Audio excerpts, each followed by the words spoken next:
What's good, y'all? Welcome back to the best channel on YouTube. Today, we got another segment of Podcast Sunday, where me and guests speak on different topics about self-improvement and motivation, personal-wise and business-wise, while also providing some fire gameplay.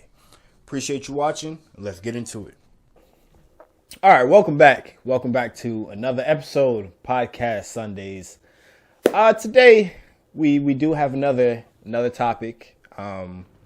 It's like I said, and I'm not. This is probably gonna be the last time I say this. We're doing freestyle podcasts from now on. So it's we don't have specific topics, but we have directions.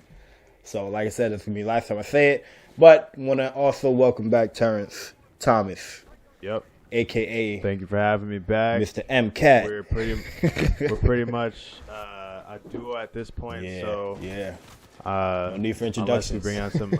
No need for introductions unless we bring in some additional guests. Gotcha. To the pod. Yes, sir. But glad to be back as usual. Yes, sir. All right, so as you know, we always start off these episodes with weekly recaps. So we're actually gonna let Terence go on first with his, just Sure. recapping. So this week it started off pretty weird for me, but it ended up good. So we're recording this one on Friday, and it's the end of the week. Yeah. And it was pretty successful. My goal of the week was to try to convince my boss or my multiple bosses to start investing more money into social media marketing into their company. And me and another member of my job, we've been given the task of running the social media so far. Got you. And it's been kind of tough for us because we're not social media or marketing or have any business background in that manner. So we've been trying to come up with a way to convince him that he needs to hire somebody or a social media group or an agency to handle that stuff. And we successfully did it today. Congratulations. So we're step in the right direction, and I feel very accomplished for getting through that week and having that monkey off my back. So that's been really positive. As far as productivity and anything else, though, because I've been focusing so much on that, my other stuff has definitely faltered. So the goal for next week is to definitely get back onto my usual tasks and to get more effective and efficient in that area. But overall, not too bad of a week. I can't really complain. Fantastic. When I accomplished what I wanted to do at the beginning of the week or multiple weeks ago. Planned to do. That's great. See, we got some good news starting off the weekly recap. Now we go into the bet now. I mean, now thinking back, like before I was like, this week was a little tiring, a little frustrating. But now I'm thinking back. So for my weekly recap, I got about 3 different live streams in. I was testing out my different live streams and just how to properly set it up. Still got a few different stuff I got to go through, but it was pretty successful. Some of you might have gotten the one of the 10 or 15 different notifications. Yeah, my fault. My fault for those. I fixed that. That was little technical difficulties, but it's all fixed now. No won't happen again. Learning Won't happen process. again. But yeah, so I got my first 3 live streams in.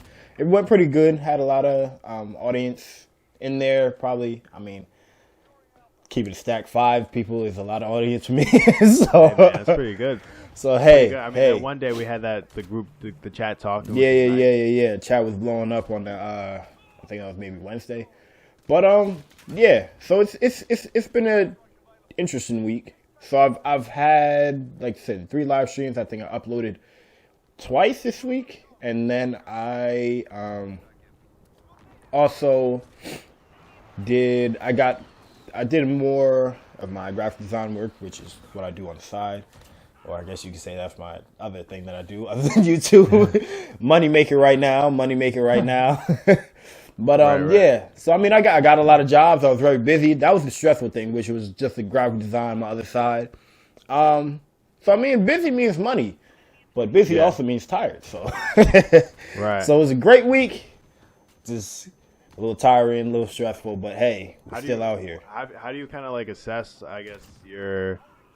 balance all of that? Do you kind of when you get more busy on the work side, as far as graphic design and your money-making job, do you kind of say you want to stick with the same intensity with YouTube, or do you kind of give yourself a little hall pass and be like, all right, this week might be a little bit down, but next week I'm going to come back? Yeah, no, that's definitely it, because I'd actually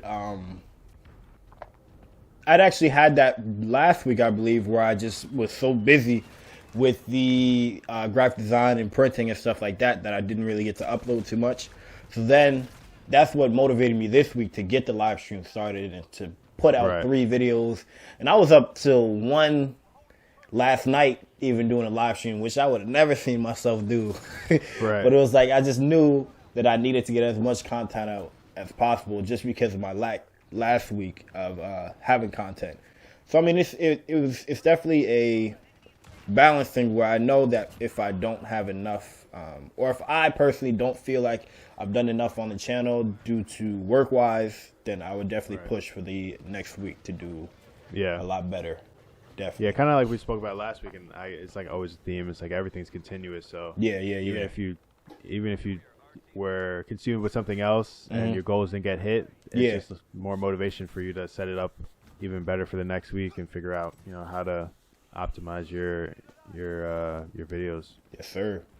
All right, so I guess now we'll get into the topic of this podcast, which I'm pretty sure a lot of you already have heard about. If you haven't heard about it, you know about the title because I put it on title, but hey. Right. If you haven't heard about it, famous rapper by the name of Pop Smoke was reportedly killed this week. So yeah, it was definitely a shock because I definitely knew of him. I definitely listened to his music. I mean, we even have a clan on Call of Duty based off his song "Welcome to the Party." W2TP Clan for life. Yeah. But yeah, so it was definitely a shock to see. Plus, he's young.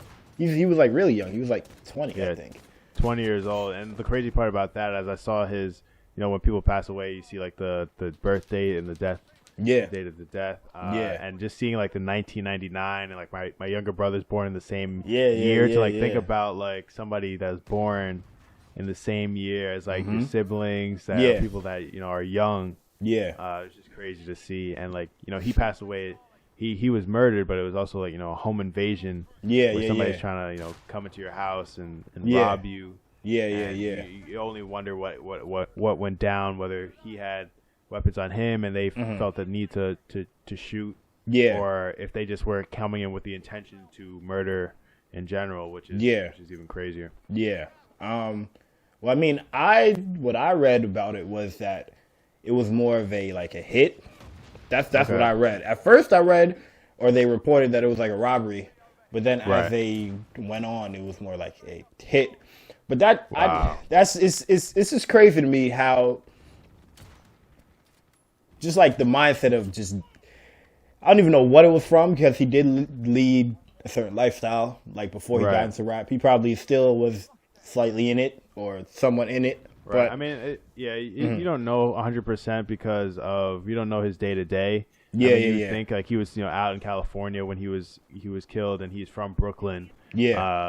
So he was not in the place where he was raised, and probably mostly involved in street activity. But in his lyrics and in his songs, he still talked about that type of lifestyle and led that lifestyle. One of his most popular recent songs, Christopher Walking, was him talking about send the Addy, we gonna slide. And just like send the address and we're gonna pull up, and like insinuating that you're gonna kill somebody when you pull up. So it's kind of like a lot of people are like, oh yeah, that we're not surprised that happened to him because he talks all this stuff in his raps, but you don't know what somebody's living in their real life. Everybody knows that raps are fabricated to make people feel a certain emotion. Exactly. I mean, even like rappers like you ever heard of the dude Lil Tecca? I've heard of it. I don't listen to many people that have Lil in their name other than Lil Baby. Nah. Every song you listen to or every song he goes in on. But yeah, nah, I mean, I don't listen to him that much. Like I hear his stuff on the radio, but I mean, he's one that he acknowledges that he caps in all of his raps, and I mean that's definitely respectable because it in his mind, I'm assuming that it's just like I'm doing this because of the money.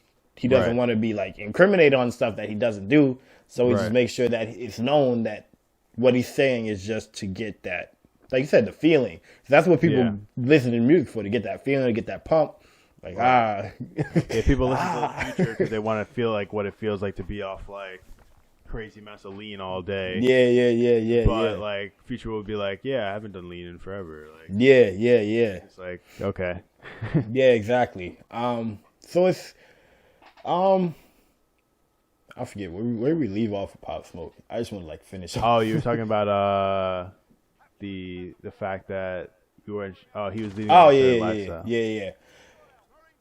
All right, restart. 3, 2, 1. So yeah, I mean, like I said, I'm pretty sure he was leading or he was in a certain lifestyle, but it was crazy to me how either jealousy or whatever that could have caused somebody to even want to do that. Like, I even put in the chat, I guess we could kind of get into touching the conversation we had in the chat, group chat, about the people don't really, the people I'll say in that lifestyle or stuff like that, they don't value life as much as the normal person would. Yeah. Just because of how they grew up or what they saw as they were growing up.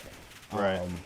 And you kind of put, and just to add on that, like you kind of put in the chat originally, most people, like people these days don't value life. And then like you kind of more narrowed it down to like, people in that lifestyle, don't value life the same. And it's just like, that is not normal. So like, be okay with this killing somebody. Like you can't even imagine like try killing like an animal first. Like try kill it, like just to take a human being's life. Is nuts to me. And like there's something off in your brain. Most definitely. If you're doing that on a casual basis, like no, I don't care how, I don't know. That's the thing. Like you don't know if you're in that situation. Like you can't even say to yourself, "Oh yeah, I don't know if I was that broke or that desperate, what I would do," because you're programmed and you're wired different. When you are exposed to certain things. It's definitely. I don't like I said. It's like it's just so frustrating to me because it's like if they were to understand the value of what taking somebody's life actually does, like. It doesn't just affect that one person. It affects everybody that was connected to that person. It changed the storyline of their life. Like, say this person had a child. You're changing the child's storyline as a fatherless child or a motherless child by taking that life. So you're changing the course of somebody's entire life. Because of one moment of hatred or one moment of impulse. Like you're literally changing the future of somebody by doing that. And they don't understand that. Here's the thing. You're thinking logically because you can. Because you're not like your brain isn't, your brain thinks normally. Your brain is wired normally. When somebody's brain is wired to think illogically and doesn't have that thought process, that advanced thought process of saying like, I wonder if I kill Pop Smoke, how his family's going to feel. They don't think about that. It's like, all right, fast money. I know I can put a hit on Pop Smoke at 10 grand, whatever, 25 G's. I can take care of my family. What about my family? Like when you're in a state of desperation like that, where most people that do those type of acts are, you're willing to do anything. You're not caring about that long term, and it's sad because you think like, is that something that generational, oppression and systematic oppression that's happened in the United States and in this country that's allowed this to happen, has that enabled this type of, behavior? And, you can get into a deeper conversation with that, but it's crazy to think about that. Like you said, people think that that's normal or that's okay to just like pull up to somebody's house and like, even the type of stuff that Pop Smoke was rapping about, like that's somebody lives that life. You know, maybe he wasn't living that life at the time, but people live that life where it's like, all right, send the Addy, we're gonna slide, we're gonna pull up, I'm gonna pull up with my gang, like, and we're gonna like, you know, show you, you know, pretty much like pull up and kill you. Yeah, exactly. Show Exactly. you it's good, like show you that we're not just bluffing, and it's just straight. It's just like all ego and like. It gives you that feeling, and that's what you said. That's what people are attracted to. That feeling of feeling as though you have the I mean, everybody has the capability of taking someone's life, but I don't know. I guess the song just makes you. I don't even know. You don't know if everybody has the capability. I mean, you have to be in a certain state where it's like I said, like you have to be in a state where like you could take it there. Yeah. Like I feel like the people that like even the people that carry guns on them that like talk that tough talk. Yeah. You hear stories all the time where they're like, oh yeah, like I would carry this to like for protection but I don't actually want to use it. Yeah. Like I can't see myself actually killing somebody. Yeah. They just want to like, you know, carry it to like protect themselves, or like if they're in a situation they could flash it. And then, but they don't actually want to kill somebody, or somebody doing like a hostage situation where they're robbing a bank. It's like most of the time they don't want to actually like have to use that weapon because they're not sick. Yeah. To like try to put like just pop people off, but there's people that are, you know, sick in the head that are just you can't control it, man. Yeah. Well, I mean, I guess when I said capability, I meant just like the physical capability. Yeah, of pulling the trigger. Just like, you know, exactly. No, you're right. So everybody has the capability of doing it. But it's just to, like I said, if people had if people in the lifestyle had the realization of the different effects that it would cause. Like I was even thinking, like this is probably going deep into it, but literally, if you realize what it means to take someone's life, that's, like I said, it affects everybody that's connected to them. And then if that's the only child, you're basically taking, if it's the only son, you're taking the legacy of that entire family, and it's done. They can't have another, the legacy is going to be dead of that family line. Right. So it's just gets really deep.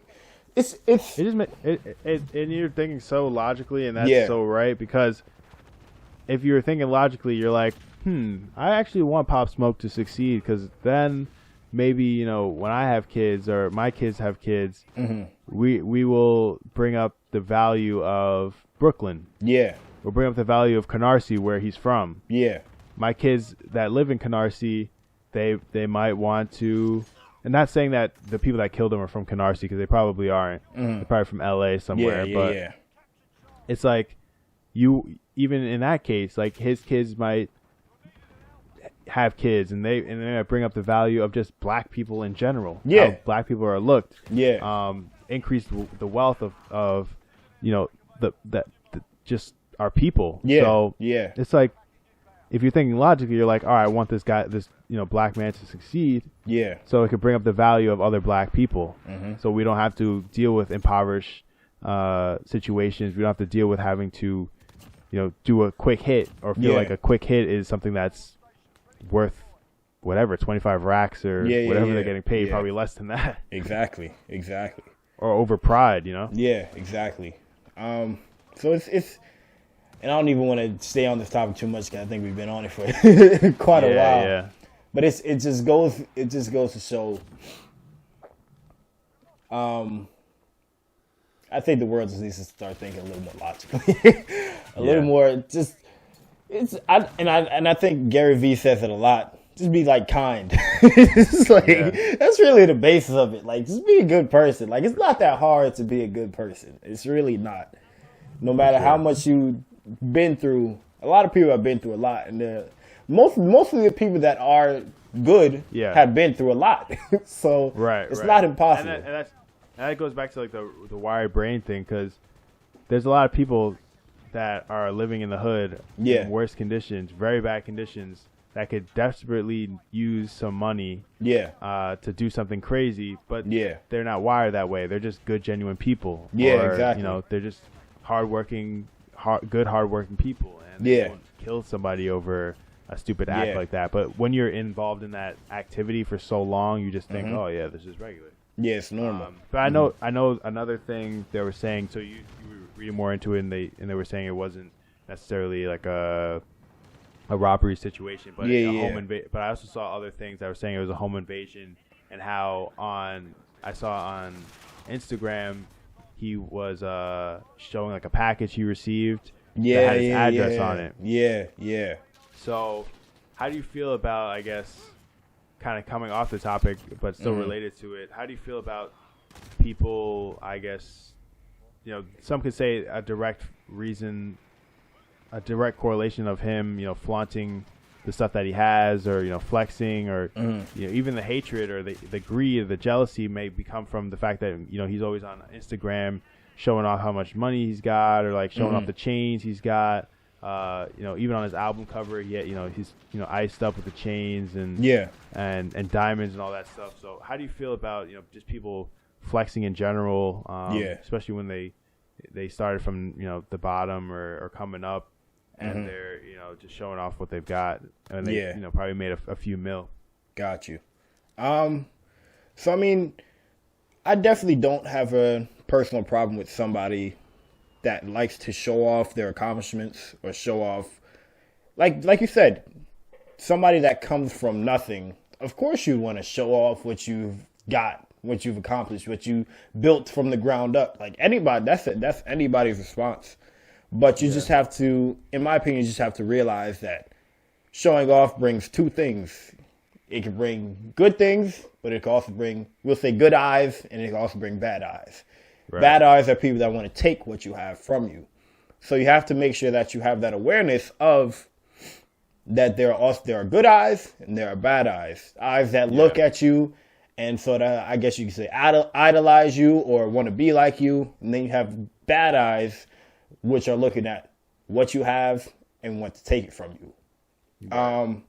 So it's just a mental thing of not to be in fear when you are just showing off your accomplishments, and not even, I'd say there's a difference between showing off and there's a difference between flexing, I would say. Right. Flexing would be more to, I guess like put people down or like show that, like you're better than somebody. Yeah, that's how I view flexing. It's just like put in somebody's face that you have this and they don't have it. Right. Showing off, which is like just what you've accomplished and stuff like that. That's fine. But flexing and constantly doing it over and over and over again, you're bringing unwanted attention to you, and soon those good eyes might become bad eyes. Like, yeah. I mean, it's kind of like the comparison. Like if you just happen to have money, and you drive a Porsche, and you just happen to be just driving to the supermarket, and you just you're coming home from work, you just need to pick up some milk. You're not trying to flex, you're not trying to show off. You just drive a Porsche. You just happen to drive a Porsche. Somebody you get out of your car. Somebody asks you, "Hey, what do you do for a living?" You tell them what you do. Or you could not tell them what you do. You could just like keep it basic, so they don't try to like come for you or like You don't want to say, "Oh, I'm a CEO." They're like, "Okay, I'm gonna keep my eyes on you so I can follow you and rob your house." You could just be like, "Oh yeah, I work in finance or whatever." And then the opposite would be for flexing, which is just like you have a nice car and then you get out of your car and you're like looking at everybody in the parking lot, making sure that you hit your car, you try to lock your car 1,000 times so it makes the horn sound, so everybody's looking at like, that car that's making that horn sound. all these little slight, like little subtle flexes, somebody asks you what you do, you just like scoff and say, I'm a CEO. You got to work a lot of years to get there, buddy. That's flexing, And I agree with you. There's definitely you're definitely people. If you show off too much casually, those people can now become haters or bad eyes, like you said. Yeah. So I mean, it's definitely a great thing to, like I said, show your accomplishments, show what you've worked for. Especially if you come from such a low place. It is great to show what you've accomplished, because then that also can inspire people to be like, oh, he came from here. 100%. I could do it. I could do it too. But definitely got to stay humble with it. That's a major thing. You just got to stay humble with it. You don't want to shift over to that flexing side. Right. Because like I said, those good eyes or those inspired eyes will just become hate eyes, or if you want to call it that. And it's so variable on like the type of person that's looking at you. Yeah. The type of eyes, because somebody that's confident in themselves will look at that and be like, oh, that's motivation. I want to get that too. He came from where I came from. I'm trying to get that. And other people that are not secure with themselves would be like, oh, this guy's just trying to show off, whatever. He's trying to put other people down when your intentions may be the exact opposite. Yeah.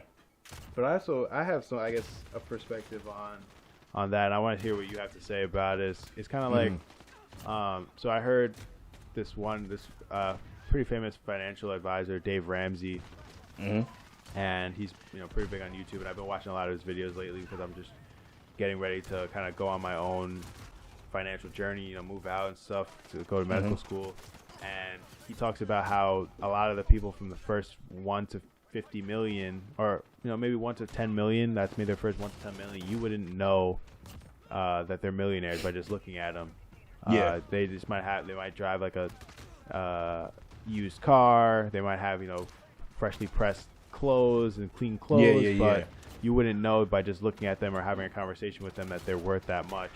And like once you start getting into the point where you're now 50 to 100 million, then you may notice a little bit different. Like the car might be a little bit nicer.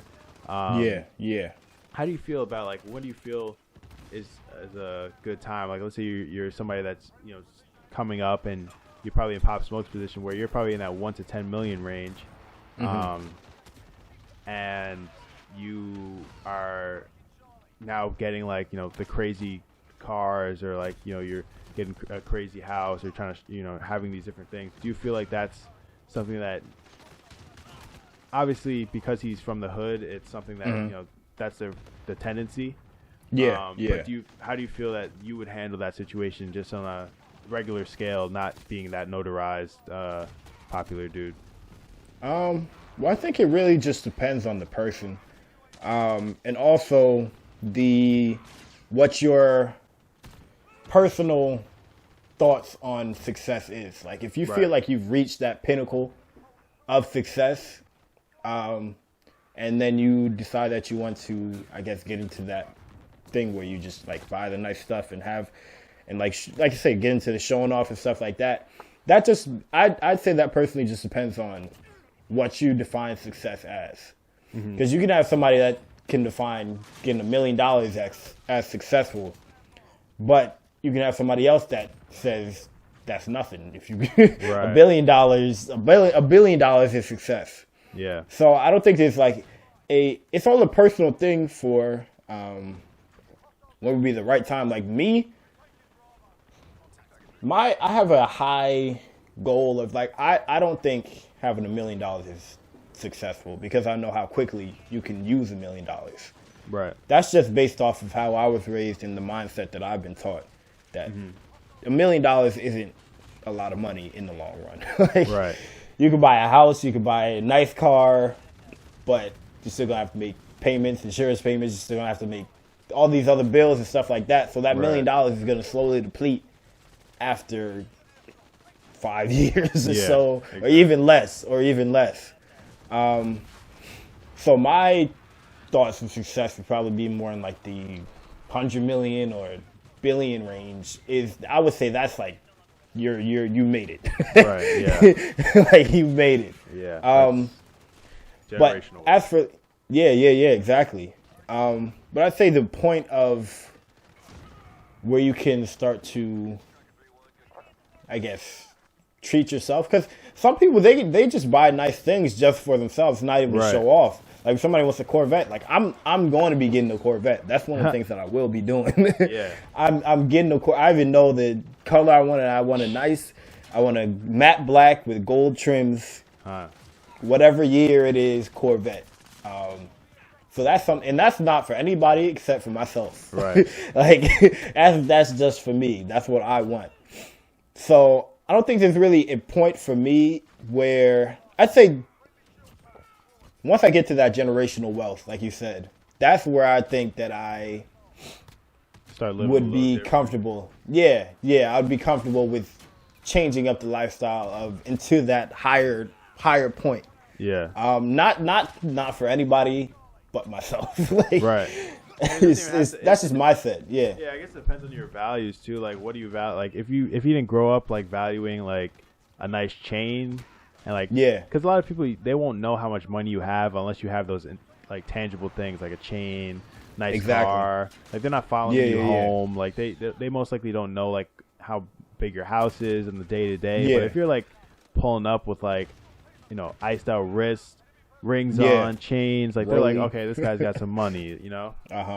Yeah. So you got people watching. Exactly. So I think for me too, like I would said like, oh yeah, I want a Porsche. Like, once I make it as like a doctor, one of my first big purchases is probably going to be my car. But then like listening to this guy, David Ramsey, I'm learning more and more about like, okay, maybe that car, like, it may not be as important to me as I thought it was, as when I weigh in like all the other things that I may want to spend my money on. Like, I first thought like, oh yeah, my first big purchase is going to be my Porsche. That's going to be like my gift to myself for all the hard work I did over all those years. And then like, I think back and I think like into the future, I'm like, I might have kids. I might have like a house I might be wanting to save up for, and that car might have to like wait until, like you said, you get to that point where like, all right, I'm comfortable now, where like, all right, let me start diving into some of the things that I wanted. So it's tough though. There's no exact thing, but I wasn't raised like me and you were both not raised to where it's like, all right, buy the fanciest car to show off, you know. We would not like, our parents never had like the nicest car in the lot. But it was always something where you made sure that, you know, your family was taken care of, and also you're giving the support system to those around you, so that you can so that they, you know, your family and your kids could do what they want, and live like free and not have to worry about like being, you know, in that state of like, what am I going to eat tonight? Or, I mean, you might wonder that because like your siblings ate all the food, but like, exactly. It's not like a situation where you can't just like, you know, order some food, you know, to the house, get some food. And I say one thing is definitely a necessity, because I think a lot of people, they get it twisted with treating themselves, and it's just, I feel as though you really only have one life to live. So if you feel as though you want to treat yourself, I know what you said, like with the Porsche, and there might be other stuff that you want to get. But like I said, you really only have one life. So I strongly believe in definitely getting what, like, I mean, like, even if you wanted to buy a house, you could sell the Porsche. You could have the Porsche for just a certain amount of time, unless it's something that you want to keep. But it's just the experience. Like, you can't, but I just strongly believe in that you just need to, because I feel a lot of people just work every day, and then it's crazy to me how people just work like a 9 to 5 every single day. They make enough money to like keep the lights on and stuff like that. And then they never spend any of the money on themselves, and it's just like, what are you working for? But I think the people that do that are just, they save so much money out of fear, because they're like, they grew up just not having anything, so they're just like, all right, if I spend this money, I'm gonna have nothing, and I fear being like a point where I can't support myself, I can't turn the lights on.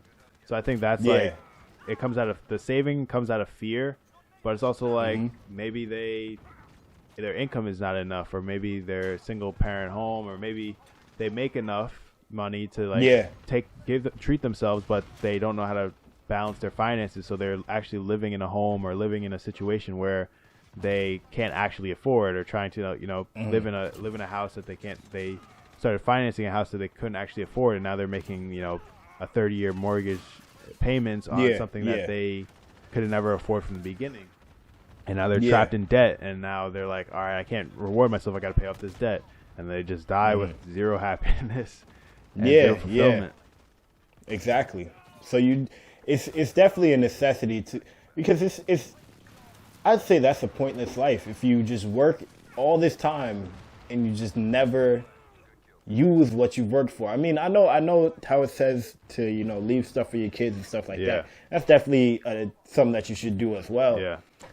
But if you're working, at least one time, or so it's a necessity. Yeah, I 100% just like agree for with you. quality of life. I 100% agree with you. And I think, but to counter that, just to be like play devil's advocate, I 100% agree with you. But I literally know people, and we kind of talk about the programming thing with the killing and the gun violence. It's like, I know people that literally have the mindset of, oh yeah, a job's just a job. As long as I can get the money, a job's a job. I don't care what job I get. They don't understand the idea of like purpose, fulfillment in work. And you can't convince them otherwise, because when they were raised, their parents were just like, oh yeah, job's a job. Work my 9 to 5, get home, crack open a beer, sit down, watch some TV, and that's exactly what that's what they see as success or accomplishment or what life is like. Oh yeah, when I get older, I work a 9 to 5 just like my pops. Crack open beer when I get home, kick my feet up on the table, and then enjoy my life. Like that don't have to spend my money on anything. But it's like, to us, that's like, dude, what are you doing? No, it's but like that drives us crazy because we're just wired differently because of our upbringing.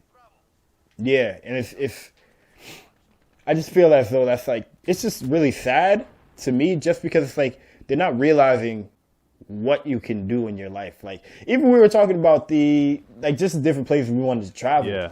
It's like, if you stay in one state your entire life, like, there's so many different things that you can see, so many different things that you can do. This world is just about as infinite in the things that you can do. Yeah. And if you're stuck doing a 9 to 5, like, if you don't take any risks, like, if you want to start a business, there's so many getting like pissed off. There's so many different ways to be successful today. Yeah. That it's like, I don't know, it just gets me frustrated. It just gets me frustrated. Yeah, it just starts with the mindset first. But I mean, I've learned to kind of tame that, because I feel the same way and I feel the same passion as you, where it's like, you have people that will complain and not do anything, and it's because they don't have that mindset first.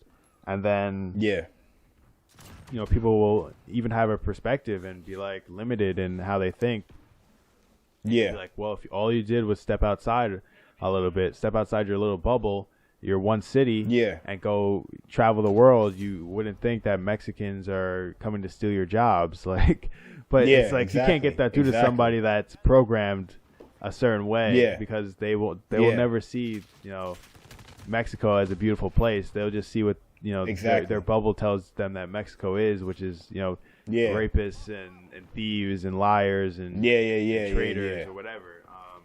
And so that's just what the news portrays. Exactly. Like, even with like Africa, you saw that all the commercials, like 5 cents a day will help feed this child. Like it's underdeveloped. Like, of course, Africa like has tribes and like it still has that third world aspect, but there are plenty of cities in Africa that are like modern, more developed than some here. I don't know about that, but like they're still developed. Like, they might be 5-10 years behind, but they're still developed, and they're real cities. Yeah, like, people just think huts or like talking. Like, it's nuts. I mean, even Akon City coming soon. Yeah, Akon City coming soon. Akon's doing some crazy stuff for Africa, but exactly. Yeah. So we're gonna end it off there. We can definitely continue on this if you guys want. Just leave that in the comments if you want to hear more of this topic. But just wanted to end it off. Rest in peace to Pop Smoke. Definitely left a big impact in his short amount of time on this planet. But prayers out to everybody that was connected to him. It's sad, but you always got to find the good in the situation and just keep moving, keep going. Gotta do better. Yes, gotta sir. do better. Yes, sir. So as always, appreciate you guys tuning in. Any suggestions, put in the comments. Again, appreciate Terence coming on. And we will see you in the next podcast. Enjoy the rest of your day. Peace. Alpha, stand by. Attack those positions. We're falling behind. We have failed. Return to base.